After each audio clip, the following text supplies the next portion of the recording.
Ya sea que quieras entretenerte o encontrar nuevos caminos que puedas seguir, esta charla te llevará más lejos. Pisa fuerte, abre la boca y cállate pronto. La cita de Martín Lutero resume todo lo que un buen orador debe saber. Aprendí a abrir la boca temprano a mediados de los años 90 en pequeños grupos de protección ambiental en mi tierra natal, en Münsterland. Sin embargo, la protección del medio ambiente es un tema extremadamente poco atractivo. A la gente solo le interesa un tema cuando obtiene un beneficio propio. Por eso tienes que presentar todos tus mensajes de manera interesante. Lo que en ese entonces aún no sabía, el llamado conocimiento de startup, que hoy se enseña por dinero, pude adquirirlo gratis en estos movimientos por el medio ambiente. El gran problema de estos movimientos de protección ambiental es, sin embargo, que llevan 30 años haciendo lo mismo y no han evolucionado. La protección del medio ambiente es un tema incómodo. No hay héroes, afecta a cada persona individualmente y por supuesto también al colectivo. En 1991 me uní a Greenpeace y con 13 años fundé una de las primeras organizaciones juveniles de Greenpeace, un llamado Green Team en Alemania. Aquí ya me di cuenta de que la protección del medio ambiente es realmente extremadamente poco atractiva, no hay héroes, por eso a nadie le interesa. Y además, siempre hay que reprocharle cosas al colectivo, ya que la protección del medio ambiente es un asunto colectivo. Por supuesto, la cosa se vuelve un poco más agradable para la sociedad cuando se les puede contar que hay una empresa que es muy mala y contra la que tenemos que hacer algo, porque esa empresa está contaminando nuestro medio ambiente. Pero la supuestamente malvada empresa inventó una historia mucho mejor, la del huella personal de CO2. Con eso no solo pudo mejorar su imagen, sino que además pudo decir, nosotros como empresa no somos el problema, tú eres el problema. La gente quiere historias sencillas que puedan comprender emocionalmente. Eso lo entendí en 1994 y combiné mi afición por el entrenamiento de supervivencia, es decir, sobrevivir en la naturaleza sin ayuda, con mi otro compromiso, la protección del medio ambiente. Y de ahí surgieron acciones llamativas para el público. Aquí se me ve cuando tenía unos 14 años. En ese momento tenía el sueño de convertirme en aventurero y ya estudiaba los mapas de la selva brasileña. Luego empecé también, además del entrenamiento de supervivencia, a aprender pequeños trucos, digamos magia. También empecé a escupir fuego. La idea era que si alguna vez llegaba a estar en la selva y me encontraba con indígenas, no sabría hacer nada. Así que tenía que hacerme interesante de alguna manera para no ser el perdedor del pueblo. Y entonces simplemente escupía fuego y ellos veían, bueno, es un poco torpe para cazar, pero al menos puede escupir fuego. Que la realidad es muy diferente, eso lo supe mucho después. Con 3 factores puedes vender muy bien historias a los medios. Primero necesitas una persona interesante como yo, de adolescente, de niño. Luego necesitas algo inusual que llame la atención. El entrenamiento de supervivencia, comer gusanos, escupir fuego, funciona de maravilla. Bueno, y entonces la historia aún no está completa porque también hay que comprometerse socialmente. Y por supuesto, mis actividades de protección ambiental encajaron muy bien como tercer punto. Y esta combinación es lo que quieren los medios. En esta charla daré más consejos sobre cómo polarizar, cómo destacar, cómo construir tu marca y para ello utilizaremos mi trayectoria personal como hilo conductor. Aquí quiero contar qué experiencias he tenido y quizás puedas aprender de ellas. Todo lo que digo aquí son recomendaciones no vinculantes. La foto me muestra con mi padre en 1995 en una marcha forzada hacia la selva tropical. ¿Viste el conejo que llevo en mi cinturón? Eso es lo que comíamos, entre otras cosas. Destacar. El objetivo de nuestra caminata era mostrar a la gente cuán grande es el área de selva tropical que se destruye en solo 2 días, 195 kilómetros cuadrados en todo el mundo. Es un número aburrido, hay que presentarlo de forma más vívida. Ese es el tamaño de la ciudad de Hannover. En 1996, finalmente me permitieron realizar mi primera acción en solitario, cuando tenía 16 años. Me había propuesto hacer una ruta a pie desde Gronau en Westfalia hasta Bonn, unos 250 kilómetros. Quería recorrerlo con poco equipamiento. Quería encontrar mi propia comida en la naturaleza. Y lo logré. Al mismo tiempo, todavía iba a la escuela. Aquí me enseñaron, siguiendo el modelo prusiano, a estar tranquilo y a aprender. ¿Pero qué aprendí en la escuela? No mucho para la vida, aparte de un poco de matemáticas y algo de escritura que todavía me sirven hoy, la escuela no me enseñó nada más. Excepto los valores prusianos. Sé callado, no llames la atención y trabaja mucho. Justamente esos valores que no te ayudan a avanzar en la vida. Esta foto me muestra en la Embajada de Brasil en Bonn. Al llegar después de mi caminata, también fui recibido. Más tarde, siendo menor de edad, caminé mucho por Europa. Caminé hasta el Banco Mundial y caminé hasta el Parlamento Europeo. Siempre sin equipo, sin comida, para llamar la atención sobre la protección de la selva tropical. ¿He ocultado algo? Ya había intentado caminar hasta la embajada y fue en 1993. El intento fracasó estrepitosamente. Pero las derrotas no son algo malo. Uno se beneficia de las derrotas. Son una parte única de nuestra historia de vida. Me gustaría expresarlo de otra manera. Si te caíste de una escalera, la solución no es no volver a usar una escalera en tu vida, sino que aprendes a manejarla y sigues adelante. De niño, lo más grande para mí era ir a la feria. Y cuando llegaba a casa, a menudo construía carruseles con mis bloques de construcción que realmente podían moverse y, por supuesto, también subían en altura y a veces también se caían. Al principio me gustaba contar estas cosas para poder obtener conocimientos externos, por así decirlo, y así mejorar aún más mis carruseles. Pero a eso de los 8 años, empecé a guardar mis pequeños fracasos para mí porque me di cuenta de que la sociedad no perdona los errores. A los 18, por primera vez siendo mayor de edad, fui a la selva brasileña. Me había estado preparando durante años y aún así el fracaso continuó al principio. En teoría, pescar peces es totalmente sencillo. Siempre veía peces enormes en los ríos de aguas claras, pero ninguno de ellos picaba y tuve que conformarme con animales pequeños. Tuve la gran suerte de poder vivir con madereros en la selva amazónica de Brasil. Y allí, por primera vez, también conocí el otro lado. Me contaron por qué se utiliza la selva, por qué se talan árboles y que existen diferentes tipos de tala de madera allí. Y para mí esta experiencia fue realmente única porque entendí que la protección del medio ambiente también es un tema social. Quien no tiene nada para comer no se interesa por la protección del medio ambiente. En mis primeras excursiones por la selva me acompañó este joven. De alguna manera él también garantizaba mi seguridad con un rifle. Aquí se puede ver el cañón del rifle en la parte inferior de la imagen. En aquel entonces no tenía ni idea de cómo hacer fotos y videos. Hoy en día tomaría la foto de una manera completamente diferente. Pero sobre el tema de las armas, hasta hoy rechazo las armas. Yo mismo nunca llevo ninguna. Ciertamente pueden brindar seguridad frente a animales, pero en los conflictos con personas solo veo aquí una ampliación de la espiral de violencia. En este alojamiento dormimos, sencillo y funcional. Simplemente no existe una norma que sea aplicable a todas las personas en todo el mundo. Las personas siempre perciben las cosas de manera diferente, dependiendo de las experiencias de vida que hayan podido tener y del entorno cultural en el que hayan crecido. Quería hacer mi primer viaje a Brasil a toda costa para poder visitar algún día a los indios Yanomami allí. En aquel entonces, ellos estaban amenazados por buscadores de oro que estaban ilegalmente en su territorio y trabajaban allí en condiciones inhumanas, pero que también cometieron violaciones de derechos humanos contra los Yanomami. Cómo se realiza el trabajo periodístico, normal, serio y convencional, eso ya lo había aprendido durante años. Cómo hacer las cosas de manera un poco diferente y cómo polarizar, eso tuve la oportunidad de aprenderlo alrededor del año 2000 con Gunther von Hagens en la exposición Körperwelten. En la exposición Körperwelten se exhiben cadáveres reales con el objetivo de que el público general conozca la anatomía del cuerpo. Eso fue en el año 2000 un tema enorme. La gente llegó a esperar hasta 12 horas para poder entrar a la exposición. Con este conocimiento recién adquirido, lancé una nueva acción en el año 2001, una cacería humana, la caza de mi propia persona. Las reglas del juego son fáciles de explicar. En algún lugar de Alemania salté en paracaídas y cualquiera podía cazarme. El objetivo era darme una palmada en el hombro y decir, la caza ha terminado. En ese momento, la persona que me diera la palmada en el hombro habría recibido 10.000 euros. El sentido de esta acción, para mí, era volver a llamar la atención sobre el pueblo indígena de los Yanomami. En 2002, entonces, comenzó realmente una expedición. Y es que se me metió en la cabeza que me llevaran a la selva, que me dejaran allí, luego construiría una balsa y con esa balsa viajaría hasta la ciudad selvática de Manaos. Me dejaron en el gran río selvático Río Negro, en Brasil. Por cierto, se llama negro porque el agua es tan oscura que solo se le puede llamar negro. Además, es extremadamente ácido. Eso tiene la ventaja de que toda la vida se desarrolla muy mal, incluidas las moscas. Logré construir una balsa selvática en 2 días. Fue realmente difícil. Hasta ahora siempre pensé que todas las maderas flotaban, pero en la selva aprendí que muchas maderas simplemente se hunden como una piedra. Esta vez, sin embargo, tuve más suerte pescando. Este piraña realmente lo tenía en mi caña cuando la recogí. No tengo idea de por qué no mordió simplemente el delgado sedal, pero sabía muy bien. Los pirañas son un pescado muy popular en Brasil. Tuve suerte de tener algunos conocimientos teóricos, porque si no hubiera reconocido al pez, fácilmente podría haberme arrancado un dedo. Esta acción también fracasó, y por partida doble.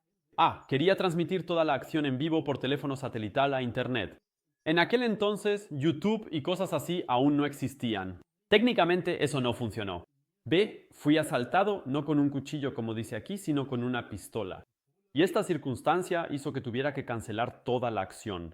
¿Cómo regresé a la civilización sin equipo? Bueno, llevaba un cinturón de dinero y en ese cinturón había varios cientos de dólares estadounidenses y simplemente lo olvidaron o no lo vieron.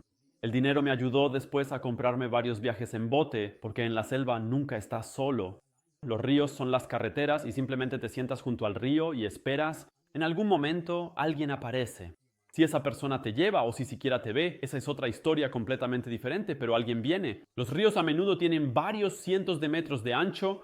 La expedición ya había despertado un gran interés mediático en Alemania antes de comenzar. El interés mediático creció aún más cuando, de repente, ya no pude comunicarme por teléfono, ya que me habían robado el teléfono satelital. El Bild am Sonntag fue el primero en especular que yo estaba muerto. El Bild Zeitung, que se publica diariamente, también se sumó el lunes con media página a nivel nacional en la última página. Incluso contactaron a mis abuelos. La conversación fue más o menos así. ¿Sabe usted que su nieto ha fallecido en la selva de Brasil? No, ella no lo sabía. Ni siquiera sabía que yo estaba en Brasil. Pero eso hizo que su salud empeorara. Entonces me di cuenta de que los medios no eran lo mío y empecé a retirarme un poco de ellos.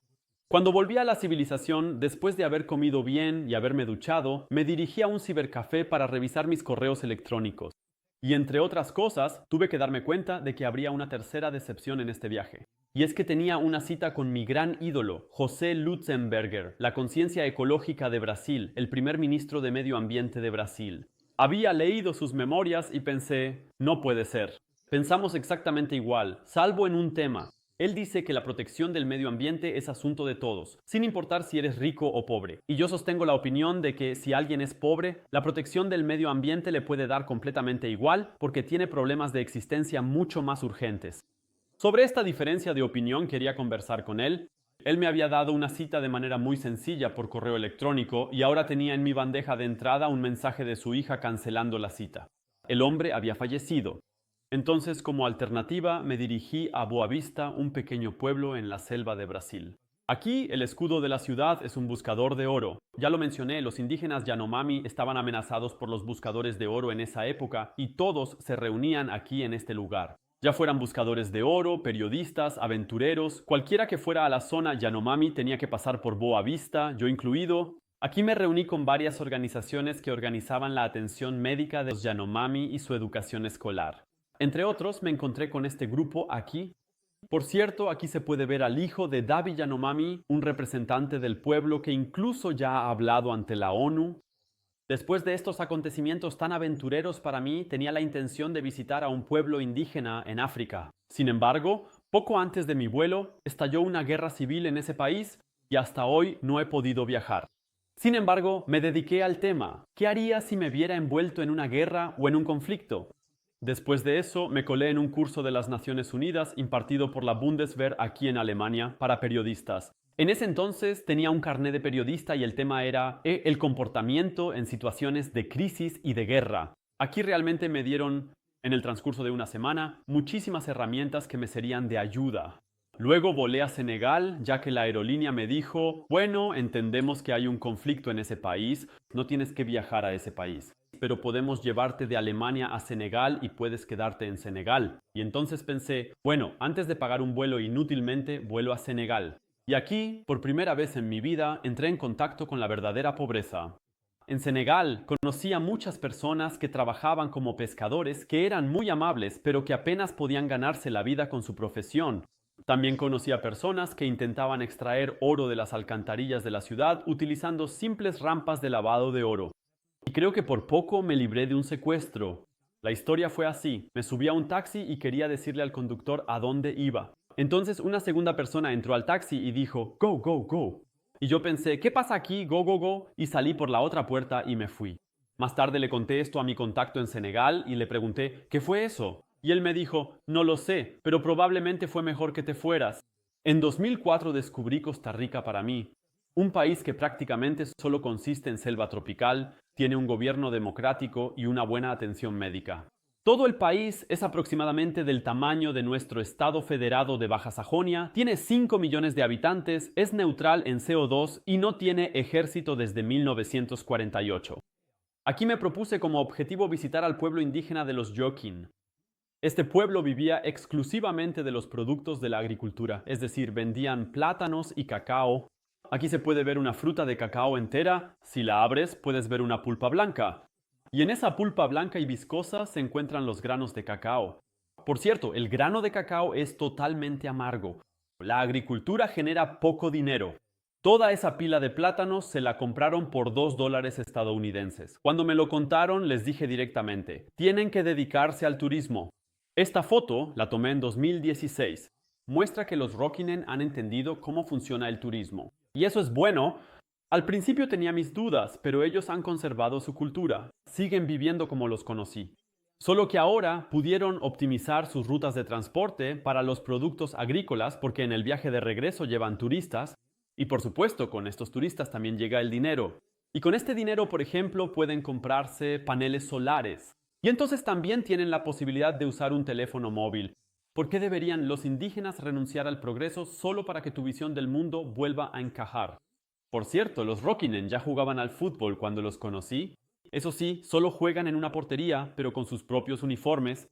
Las personas quieren ser entretenidas. Aquí en Alemania les cuento a las personas sobre los Jokinen. Y cuando estoy con los Jokinen, ellos quieren escuchar historias de China. En mis viajes pude aprender muchísimas cosas que puedo usar tanto en los negocios como en la vida cotidiana. Y finalmente he encontrado la paz interior. Hoy puedo ir al bosque y encontraré las plantas que busco, arañas, serpientes o simplemente relajación. Antes, cuando iba al bosque, incluso llegué a pasar por alto una serpiente amarilla, y eso es difícil, pasar por alto una serpiente amarilla en la selva tropical, que es de un verde intenso, pero eso solo demostraba que mi mente no estaba despejada. En 2007 realicé mi primer proyecto cinematográfico propio. En la selva tropical de Costa Rica rodé una pequeña película sobre los animales. Para este proyecto busqué un camarógrafo y durante las negociaciones salariales el hombre me dijo, ¿por qué deberían otras personas invertir en ti si tú mismo no inviertes en ti? Ahí me di cuenta, es cierto. En ese momento, algo cambió en mí y desde entonces realmente invierto mucho dinero en mi educación. Luego también empecé a probar las regiones frías de este planeta, pero me di cuenta de que son mucho más caras que la selva tropical y que el frío no perdona errores. Esta foto se tomó cuando me dio pereza preparar una superficie plana por la noche, así que dormí en una pendiente y cuando me desperté por la mañana tenía la cara hinchada, una quemadura de sol y el herpes lo había contraído porque durante el día no usé protector solar. A los 30 me dejé convencer de nuevo para hacer algo que en realidad no quería, sacarme el carné de conducir. Una semana después de obtener el carné de conducir, viajé a Chile, alquilé un coche y recorrí 4.000 kilómetros por el país. Entonces aprendí que en Chile hay muy pocas gasolineras, a veces están a 400 kilómetros de distancia en el desierto de Atacama, pero también aprendí que la vida siempre tiene una solución preparada. De hecho, me quedé atascado en el desierto intentando llegar a un oasis. Entonces pensé, Dios mío, ¿qué vas a hacer ahora atascado en la arena, en medio del desierto? Así que salí del coche, miré a mi alrededor y vi que solo nunca saldría de ahí. Luego pensé, te quedas en el coche, ahí tienes agua y todavía aire acondicionado. Y sí, entonces esperé y horas después, cuando ya pensaba que realmente estaba en un buen lío, apareció un coche delante de mí con alguien que tenía un vehículo grande con el que quería sacarme de allí. El único problema era que esa persona quería seguir arrastrándome hacia el oasis, pero yo ya no quería ir al oasis. Yo quería volver a la carretera asfaltada porque estaba claro que si no me iba a quedar atascado otra vez. Y tuvimos algunos problemas de comunicación y mientras pensaba cómo resolver este problema, de hecho se detuvo un segundo coche y en ese coche había un brasileño que hablaba español y alemán y pudo traducir. Una cosa genial. En medio del desierto todos nos encontramos y encontramos una buena solución. Después de esta aventura en Chile, me di cuenta de que conducir no es lo mío y desde entonces ya no dejo que nadie me convenza de lo contrario. Hago lo que creo que es correcto. Nada en la vida es inútil. Por eso tampoco me sorprende que haya podido necesitar mi carné de conducir otra vez. Y es que 2 años después del viaje a Chile, me invitaron a la Guayana Francesa. Es una antigua colonia francesa junto a Brasil y aquí casi no hay transporte público en autobús, así que tuve que alquilar un coche. En la Guayana Francesa está el centro de entrenamiento de la Legión extranjera francesa y además los europeos lanzan allí el cohete Ariane. Pero mi objetivo, una vez más, era la selva. En concreto, debía acompañar a Harold Fulgrab de Pro 7 a la selva tropical, acercarle el mundo de la selva y al mismo tiempo garantizar su seguridad y la del equipo de cámaras. Mi gran problema es que no me gusta el calor, pero todo lo que me interesa se encuentra en los países cálidos de este mundo. Por eso me alegró mucho cuando estuve de visita con los bosquimanos en Namibia, ver que ellos organizan prácticamente toda su vida alrededor de su choza, siempre permaneciendo donde la choza da sombra y por la noche entran en la choza para dormir. Mi hallazgo más curioso también lo tuve en Namibia y fue una serpiente que se había comido a otra serpiente. Después hice que identificaran los animales a partir de la foto y el zoológico de Colonia me informó que había sido muy bueno que ambos animales estuvieran muertos, porque eran realmente venenosos. Hasta el momento he viajado a unos 30 países de este mundo y además de las selvas tropicales, me encanta Canadá. En Canadá puedes vivir una pequeña aventura propia en cualquier momento. Yo estuve allí en primavera, apenas había comenzado el deshielo. Teníamos una temperatura promedio de unos 4 grados y estábamos buscando las huellas de la fiebre del oro. Es realmente asombroso que todavía hoy se puedan encontrar sin problema esos enormes barcos de ruedas de paletas, cabañas enteras o incluso escaleras para lavar oro. La última gran fiebre del oro fue hace ya algunos años. En Canadá esto ocurrió en 1862. Pero ¿cómo se gana dinero en la región del Yukon, en medio de la naturaleza salvaje y con pequeñas ciudades cuando ya no hay oro? El capitán Dick tuvo el modelo de negocio perfecto. Había comprado una cabaña en Canadá y en esa cabaña encontró, de hecho, un viejo dedo del pie seco. Contó ese hallazgo por la noche a sus amigos y después de que todos fantasearan un poco, hoy en día lo llamaríamos brainstorming, se les ocurrió la idea de negocio perfecta para el capitán Dick. Lo que hizo fue tomar el dedo del pie y un vaso, poner el dedo en el vaso y simplemente verter una bebida dentro. Había que beberse la bebida y dejar que el dedo tocara los labios. Si uno lograba hacerlo, hasta hoy recibe un certificado y se convierte en miembro del Sour Cocktail Club. Al principio, el capitán Dick viajaba por el país para presentar su cóctel. Incluso le ofreció a la NASA realizar todo esto en el espacio. Yo mismo tuve la oportunidad de conocer al capitán Dick después de mi aventura en canoa, y él me contó toda la historia durante horas. Incluso grabé un audiolibro junto a él sobre esto. Pueden descargarlo en mi página web. ¿Cómo gano mi dinero? Por supuesto, yo también me hice esa pregunta y primero analicé qué recursos tengo. Bueno, soy joven, sé manejarme con los medios, hago entrenamiento de supervivencia y viajo mucho. En el entrenamiento de supervivencia, a los medios siempre les interesó que yo comiera insectos. ¿Qué podría ser más lógico que ofrecer a otras personas los insectos como alimento? Entonces desarrollé directamente un pequeño curso de cocina, ya que mi idea era ofrecer cursos de cocina con insectos. Luego pasé a la distribución. Había un proveedor que tenía unos caramelos raros de Estados Unidos con insectos dentro. En realidad, yo contaba con que él ofreciera mis cursos de cocina. Pero en realidad no quería hacerlo. Bueno, entonces pensé, si no quieres vender mis cursos de cocina, entonces yo vendo tus caramelos. Así nació mi modelo de negocio, insectos comestibles para el consumo humano. Aprendí la importancia de la creación de marca cuando la empresa My Days me llamó. Me preguntaron si no querría ofrecer cursos de supervivencia con ellos.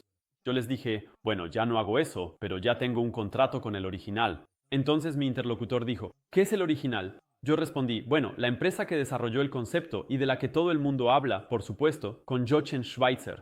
A lo que mi interlocutor replicó, no, Jochen Schweitzer no es el original. Nosotros fuimos quienes introdujimos el concepto en Alemania. Sí, la creación de marca. Hasta ese momento había oído muy poco sobre My Days. Después de 10 años vendiendo insectos comestibles, podía mostrar una tienda online que funcionaba, 2 puestos de comida callejera, 4 ubicaciones en Alemania donde se realizaban regularmente cursos de cocina con insectos y siempre estábamos completamente reservados, un DVD con un curso de cocina de insectos y un libro de cocina de insectos con chefs profesionales, con un prólogo del periodista Valentin Thurn. Y el libro de cocina era innovador porque tenías la posibilidad de escanear un código QR y así podías ver el plato en 360 grados. Con todas esas enumeraciones, de hecho, hasta yo mismo olvidé mencionar que producíamos todos los productos nosotros mismos y que estábamos presentes con nuestros productos tanto en Movie Park como en Europa Park. Solo en la receta de nuestra paleta de insectos estuvimos trabajando durante 2 años. Además, hay que saber que el insecto destinado al consumo humano no es un producto de una tienda de animales. Se trata de un alimento y no de cualquier animal que se vende como alimento para mascotas y para el que no existen regulaciones. Los insectos para el consumo humano están sujetos a estrictos controles y por supuesto hay que cumplir con ellos en instalaciones de cría especiales. Comencé a dar mis cursos de cocina en mi propia sala de estar. Simplemente tomé una placa de cocina, la puse sobre la mesa del salón, coloqué a los participantes alrededor y así quedó listo el espacio para el evento. Nunca habría empezado así si solo hubiera tenido la oportunidad de conocer la cultura alemana. Esta actitud de que un curso de cocina también puede funcionar de otra manera, la adopté claramente de Centroamérica. Tienes que ser diferente, tienes que ser inusual, pero incluso con gente inusual nunca estás solo. Tienes que destacar para construir tu marca. Mi marca era "No llores, cómelo". Cuando terminé el libro de cocina de insectos, busqué la manera de presentarlo de forma efectiva en los medios y gratuita. Lo pensé un momento y pensé, tienes buenos contactos en Europa Park. Llámales, ellos siempre tienen eventos. Dicho y hecho, y de repente estaba en el evento de Halloween del Europa Park con el libro de cocina. Allí no solo nos encontramos con muchos medios de comunicación y por supuesto con personas que disfrutaron de nuestros insectos. No, además tuve un pequeño encuentro durante el montaje con un señor algo mayor y una mujer más joven. Tuvimos una conversación muy agradable con ellos y cuando se fueron, el director de ventas del Europa Park se acercó a mí y dijo, ahora podemos vender sus insectos en todo el parque. Lo miré y le dije, ¿por qué hasta ahora? Y él dijo, bueno, hasta ahora sus insectos siempre eran más bien mercancía bajo el mostrador, porque no sabíamos qué pensaba el jefe al respecto, pero el jefe acaba de estar aquí y le encantan sus insectos. Desde 1996 publico libros regularmente, siempre que un tema me interesa profundamente. Incluso los libros han subido de precio. Este libro llegó a costar 5 euros, y eso a pesar de que soy disléxico. No dejes que la sociedad te diga lo que tienes que hacer. Encuentra tu propio camino. En 2019 hice un exit. Se llama exit a la venta de una empresa y lo hice porque quiero viajar más. Lo que se vende son las emociones, no los hechos. En 1927, Mercedes Gleitzel tuvo la idea de ser la primera mujer en cruzar el Canal de la Mancha. Un fabricante de relojes se enteró de esta hazaña y le regaló un reloj de pulsera con la condición de que lo llevara puesto mientras nadaba. El intento fracasó después de 8 horas. El reloj, que estuvo 8 horas en el agua junto con la nadadora, seguía funcionando a pesar del frío y el agua. Luego, el fabricante de relojes publicó este anuncio publicitario. Desde entonces, la marca es conocida. Aquí se utilizaron las emociones para construir una marca. También se podría haber publicado un anuncio con muchos datos técnicos, pero a nadie le habría interesado. Utilizo mis viajes para llamar la atención sobre los problemas de protección ambiental.